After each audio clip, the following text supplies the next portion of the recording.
सज्जनों, भगवान भोलेनाथ सती जी को सामने आसन देते हैं, कथा सुनाने लगते हैं। उसी समय पर विमान जाने लगते हैं। कौन से विमान?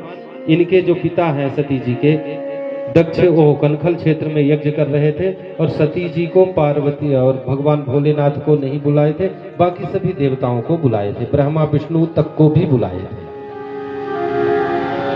और जब विमान जा रहे थे तो सती जी ने कहा कि मैं भी मायके चली जाऊं।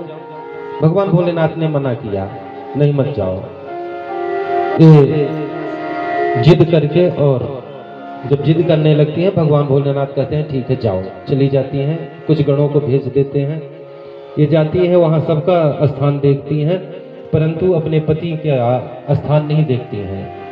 आप देखे होंगे यहाँ भी यज्ञ हुआ और जितने भी हम लोग अनुष्ठान किए, भगवान भोलेनाथ का एक कुंड कलश रखा जाता है, रुद्र कलश, और उस कलश को न रखा जाए तो यज्ञ कभी भी पूर्ण नहीं होता है।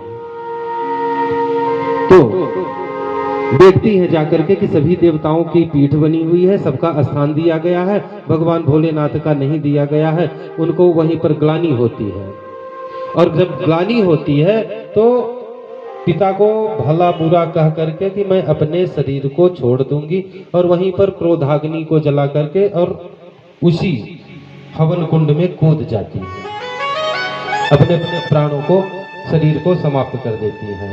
अंत समय में उन्होंने भगवान भोलेनाथ से वरदान मांगा कि हे प्रभु, जब जब मैं हमारा जन्म हो तब तब मैं भगवान भोलेनाथ को पति के रूप में पाऊं। यही कारण हिमगिर गृह जाई, पर जन्मी पार्वती तनु पाई। इस कारण से फिर इनका अगला जन्म पार्वती के रूप में हुआ। एक निवेदन करूं आपसे, आप लोग तो सुने हो, मैं भी अभी सुनाया हूं कि कथा सुनते ना आए तो पतन हो जाता है। खैर, कथा सुनना चाहिए, पर असली बात कुछ और है। असली बात यह है, एक बार नारायण भगवान भोलेनाथ की पूजा कर रहे थे। अभी हमारा जो कार्यक्रम हुआ है, आप माता जी थी वहां पर, है ना? 1000 कमल पुष्प से भगवान भोलेनाथ की आराधना कर रहे थे नारायण भगवान। भगवान भोलेनाथ उसी समय पर क्या करते हैं, अपने एक पुष्प को छुपा लेते हैं, 999 फूल हो जाते हैं, और एक फूल कम पड़ गया। नारायण ने विचार किया, मैं क्या करूं, हमारी पूजा अधूरी रह जाएगी। तो क्या करते हैं, उनके मन में आता है कि नहीं, हमारा नाम कमल नयन भी है, तो मैं अपनी आंखों को निकाल करके ही चढ़ा देता हूं, पर पूजा खंडित नहीं होने दूंगा। तो नारायण भगवान वहां पर अपनी आंखों को निकाल करके और भगवान भोलेनाथ को चढ़ा देते हैं। भगवान भोलेनाथ वहीं पर प्रकट हो जाते हैं। अरे प्रभु, आपने क्या किया है, आप हमारे ऊपर अपनी आंखों को चढ़ा दिए। बोले एक पुष्प कम पड़ गया था, हमारी पूजा अधूरी रह जाती। भगवान भोलेनाथ ने कहा कि देखो प्रभु, आपने तो अपनी भक्ति प्रदर्शित कर दिया कि आप हमसे कितना प्रेम करते हो। हम कैसे अपनी भक्ति प्रदर्शित करें। और ये भगवान भोलेनाथ को एक और निवेदन करूं, भगवान भोलेनाथ ने यहीं पर नारायण भगवान को सुदर्शन चक्र दिया था।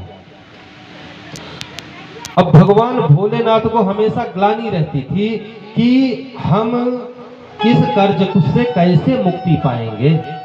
भगवान भोलेनाथ ने जो भक्ति दिखाया, अच्छा, भगवान भोलेनाथ और नारायण भगवान का ऐसा संबंध है, एक दूसरे के विरुद्ध, एक दूसरे को अपना इष्ट भी मानते हैं, एक दूसरे को अपना दास भी मानते हैं, एक दूसरे को अपना मित्र भी मानते हैं। जबकि दास कभी मित्र नहीं हो सकता, दास कभी अपना इष्ट नहीं हो सकता, एक दूसरे के विपरीत हैं जो, पर मानते एक दूसरे को अपना इष्ट है। इनके मन में ग्लानि रहती है। जब विघ्न में रहते हैं तो सती जी एक दिन ने पूछा कि बताइए भोलेनाथ, आपके मन में कोई उदासी रहती है, ऐसा लगता है आपके मन में कोई बोझ है, कहते हैं देवी हम एक बार आराधना कर रहे थे भगवान भोलेनाथ की, क्षमा करिएगा, नारायण भगवान आराधना कर रहे थे हमारी और एक आंख चढ़ा दिए, उनका कर्ज हमारे ऊपर चढ़ा है। सती जी ने कहा कि ठीक है उस कर्ज को मैं उतारूंगी। कैसे? सती व्यक्ति उसी को कहता है जो पति की आज्ञा का उल्लंघन न करे। सती जी अपने प्राणों की बलि दे करके, न्यौछावर करके और भगवान भोलेनाथ की भक्ति को सिद्ध करने के लिए इतना स्वांग रचा है कि केवल रूप धारण कर लिए तो हम पत्नी को छोड़ दिए। इसलिए देवताओं ने फूलों की वर्षा किया था और आकाशवाणी हुई थी कि तुम्हारे जैसा संकल्प करने वाला कोई नहीं होगा। केवल पति के नाम को बढ़ाने के लिए सती जी ने इतना सब क्रियाएं किया था, जबकि आदि शक्ति है। आदि शक्ति, आप लोग चाहे आदि शक्ति जैसे जग उपजाया, इन्हीं के द्वारा सारा जग निकला है, तो ऐसा थोड़ी कि वो अज्ञानी बन जाएंगी। केवल भगवान भोलेनाथ की भक्ति को प्रदर्शित करने के लिए अपने शरीर को जला दिया।